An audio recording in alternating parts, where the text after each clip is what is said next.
एक सवाल उठता है कि कोई जेल गया, ये 200 दंगे या 600 दंगे हुए, उसमें आरएसएस वालों का ही योगदान था। अगर सरकार कांग्रेस की थी तो कांग्रेस वाले कंचे खेल रहे थे। 1937 में क्या कारण था कि मस्जिद से लोग निकले वल्लभ भाई पटेल का कत्ल करने के लिए तलवार लेकर? कोई तो कारण रहा होगा। इस वीडियो की बहस का मुख्य विषय यह है कि सरदार वल्लभ भाई पटेल और डॉक्टर भीमराव अंबेडकर जी को गांधी नेहरू परिवार के प्रधानमंत्रियों ने उचित सम्मान और समय पर भारत रत्न जैसे उच्चतम पुरस्कार नहीं दिए। पटेल ने स्वतंत्र भारत के 562 से अधिक रियासतों को बिना खून खराबे के एकत्रित कर देश की एकता और अखंडता स्थापित की। उन्हें भारत का लौह पुरुष कहा जाता है। बावजूद इसके उन्हें 1950 के निधन के 41 साल बाद 1991 में ही भारत रत्न से सम्मानित किया गया, जो एक बड़ा अन्याय माना जाता है। अंबेडकर जी को भी भारत रत्न तब मिला जब वे कांग्रेस से बाहर हो चुके थे। यह बहस इस सवाल को उठाती है कि स्वतंत्र भारत के इन महान नायकों को क्यों उचित समय पर सम्मान नहीं मिला और क्या आज के राजनीतिक माहौल में इनकी विरासत को सही ढंग से याद किया जा रहा है। यह वीडियो पटेल के योगदान को स्मारक से भी बड़ा बताते हुए उन्हें राष्ट्रीय एकता का स्तंभ मानता है। चलो देखते हैं इस वीडियो में। मेरे चैनल को सब्सक्राइब करना ना भूलें और लाइक करें और कमेंट करके बताएं कैसा है। चलो मिलते हैं आगे। मुन्ना भाई मेरे मित्र हैं, फिर भी उनकी बात से मैं सहमत हूं। देश बनाना था, भुखमरी हटानी थी, उद्योग धंधे लगाने थे, लेकिन इतनी व्यस्तता में भी पंडित जी की सरकार ने पंडित जी को भारत रत्न दे दिया। नेहरू जी ने खुद को नॉमिनेट कर दिया। बोलो सियावर रामचंद्र की जय। इंदिरा जी ने यह काम अपने लिए कर दिया। भुखमरी मिटा रहे थे देश की, लेकिन भुखमरी तो तब मिटेगी जब हमें भारत रत्न मिलेगा। बोले अंबेडकर को, बोले आज टाइम है, ये टाइम है अंबेडकर भारत रत्न की चर्चा करने का। बोले राजीव गांधी क्यों दे दिया? अरे बोले राजीव जी की बात अलग है, अब अंबेडकर राजीव जी की बराबरी करेंगे। गजब बात करते हो। कितना प्रणाम किया जाए और कैसे प्रणाम किया जाए? प्रभु खुद भारत रत्न अपने गले में डाल रहे हो तो भारत में उद्योग धंधा बढ़ रहा है, और पूछ रहे अंबेडकर को क्यों नहीं दिया तो बोले उद्योग धंधा कम कराना चाहते हो। गजब बात है यार। और गांधी जी की हत्या पर आयोग बना और गांधी जी की हत्या पर अदालत का फैसला भी आया। उन फाइलों को पढ़िए, ठीक, फाइलें उपलब्ध हैं, उन फाइलों को पढ़िए। राष्ट्रीय स्वयंसेवक संघ और नाथूराम दोनों एक रूप हैं क्या? नहीं, उत्तर है नहीं, कागजों में लिखा है।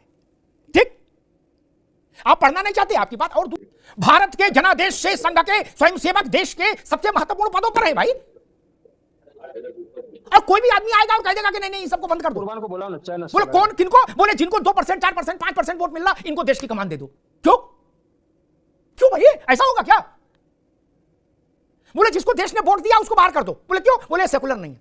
बोले आपको कितना वोट मिला? बोले हमको 5% वोट मिला। बोले हमको प्रधानमंत्री बना। क्यों? बोले हमने अपना सर्टिफिकेट खुद ही प्रिंट से डाउनलोड किया सेकुलर का। ना बाबा ना, जनता आपको उस लायक समझेगी तो बैठाएगी, जब तक समझा तब तक बैठा। भारत की सांस्कृतिक धार्मिक चेतना के एकीकरण के सूत्रधार आदि शंकराचार्य, भगवतपाद, और भारत की राजनीतिक एकता के सूत्रधार सरदार वल्लभ भाई पटेल। इन दोनों से बड़ा कौन? इन दोनों से बड़ा कौन भाई? नहीं तो टुकड़ों टुकड़ों देश मिलता। इधर का नवाब अलग हुक्का पी रहा, उधर का नवाब अलग डांस कर रहा, पैरों में घुंघरू बांध के लखनऊ वाले भी नाच रहे होते और भोपाल वाले अलग रासलीला कर रहे होते। नवाब, ये भारत मिला है तो वल्लभ भाई के लिए मिला। उन वल्लभ भाई पटेल के उस पर संजय जी ये आरएसएस की बात क्यों छेड़ी गई? हमारी चिल्लाने बिल्लाने से तथ्य नहीं बदलता भाई। देखो चाहे हम कितना चिल्लाएंगे, घर के नीचे अंदर बैठ चिल्लाए, छत पे जाकर चिल्लाए, और चाहे छत से कूद पड़े चिल्लाते चिल्लाते, तथ्य तो तथ्य रहेगा। अगर जवाहरलाल जी प्रधानमंत्री थे तो प्रधानमंत्री रहेंगे, किसी कहने से तो बदलेंगे नहीं। वैसे ही एक सवाल उठता है कि कोई जेल गया, अब व्हाट्सएप ने और बेड़ा गर्क कर दिया, नरक कर दिया। पढ़ने लिखने का छूट ही गया, वो जीटीपी और मेटा और सेटा से काम चल रहा सबका। अब उनकी भी अपनी क्षमता है। अंग्रेजों ने हेगडेवार को 2 बार जेल भेजा। केशव वलीराम हेगडेवार, हमेशा के लिए लिख लेना अपने मस्तिष्क में, ताकि फिर कभी किसी बौद्धिक बहस में यह ना कहो कि कौन जेल गया, नाम बताओ। बता दिया नाम। अंग्रेजी बर्तानिया हुकूमत ने भारत में अपने कार्यकाल में केशव वलीराम हेगडेवार को 2 बार जेल भेजा। एक तो ये अध्याय खत्म हुआ। दूसरी बात कही गई कि 200 दंगे या 600 दंगे हुए, उसमें आरएसएस वालों का ही योगदान था। अगर सरकार कांग्रेस की थी तो कांग्रेस वाले कंचे खेल रहे थे। आप कंचे खेल रहे थे कि लूडो खेल रहे थे कि दंगे पे दंगे करते जा रहे थे और आप कंचे में व्यस्त थे? ये तो आप पर आक्षेप है मित्र, जो सरकार में रहे। और तीसरी बात, आपने कभी इसकी चर्चा नहीं सुनी होगी जो कहने जा रहा हूं। क्यों नहीं चर्चा हुई अशोक जी? बड़ी गंभीर बात है। 1937 में अहमदाबाद में वल्लभ भाई पटेल एक यात्रा रोड शो टाइप का कर रहे थे।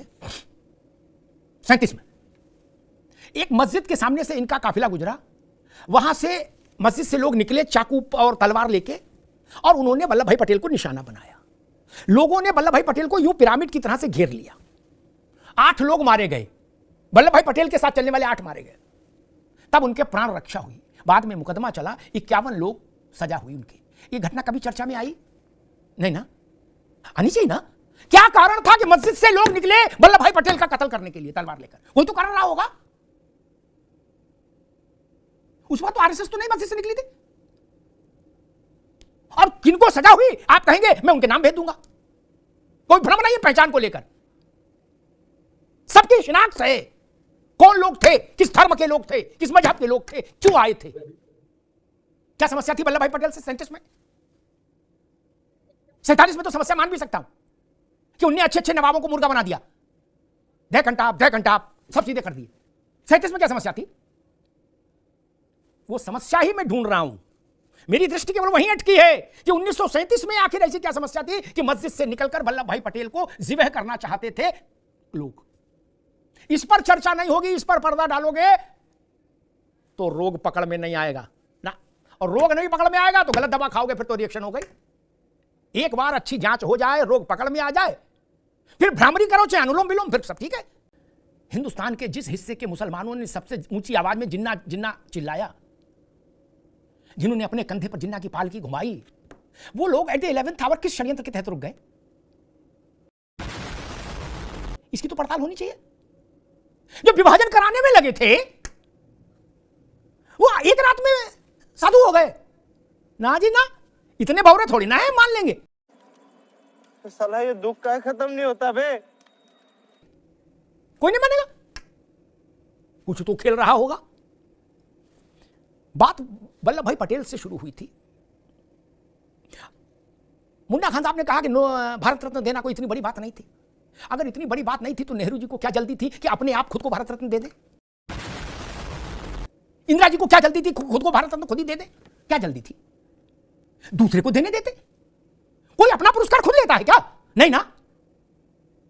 लेकिन इस देश के करोड़ों करोड़ लोगों के मन में, हृदय में एक देवता की तरह स्थान रखने वाले डॉक्टर भीमराव अंबेडकर को कांग्रेस ने भारत रत्न के लायक नहीं माना।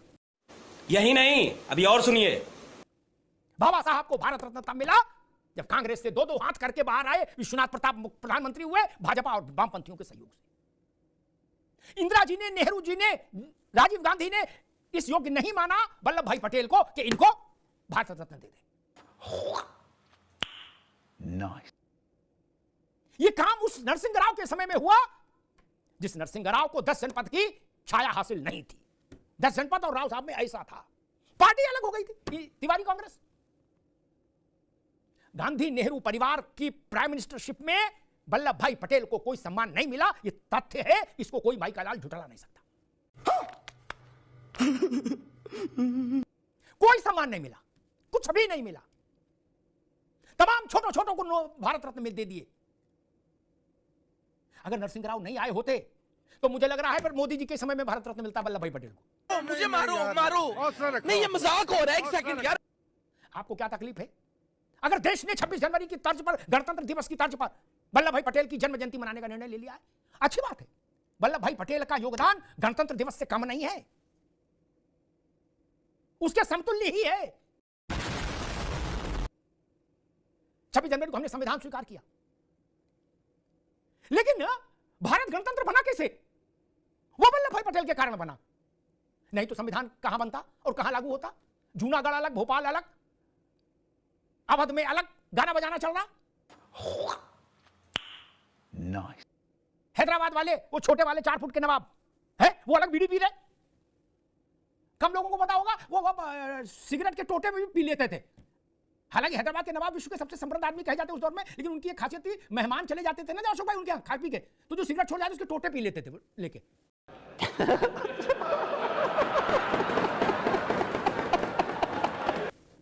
वो ये वल्लभ भाई पटेल ही थे जिनके देख लेने भर से वस्त्र बदलने पड़ जाए नवाबों को, बोले खराब हो गया दूसरे लाओ, तब ये देश एक हुआ है मित्र, यूं ही नहीं एक हो गया। इसलिए ये सवाल हमेशा मौजूद रहेगा कि चाहे पटेल हो चाहे डॉक्टर अंबेडकर हो, हमने इनको सम्मान देने में कोताही क्यों बरती? इनसे बहुत छोटे कद और हैसियत वाले लोगों को हमने भारत रत्न दे दिया, उसके बाद भी इनकी सुध नहीं आई। आज अगर देश वल्लभ भाई को इस ढंग से याद कर रहा है तो ये वाजिब है, औचित्यपूर्ण है। किसी भी कृतज्ञ राष्ट्र को अपने वल्लभ भाई पटेल का योगदान बिस्मार्क से कम नहीं है विश्व के इतिहास में। वो भारत के बिस्मार्क हैं, बल्कि मैं तो कहता हूं बिस्मार्क से भी आगे हैं कहीं कहीं। उनके लिए इस देश का माथा झुकना ही चाहिए। धन्यवाद। वीडियो लास्ट तक देखी है तो पसंद आई होगी। ऐसी ही तड़कती भड़कती वीडियोस को देखने के लिए मेरे चैनल को लाइक शेयर एंड सब्सक्राइब करें। मिलते हैं एक ऐसी ही वीडियो में। Okay bye.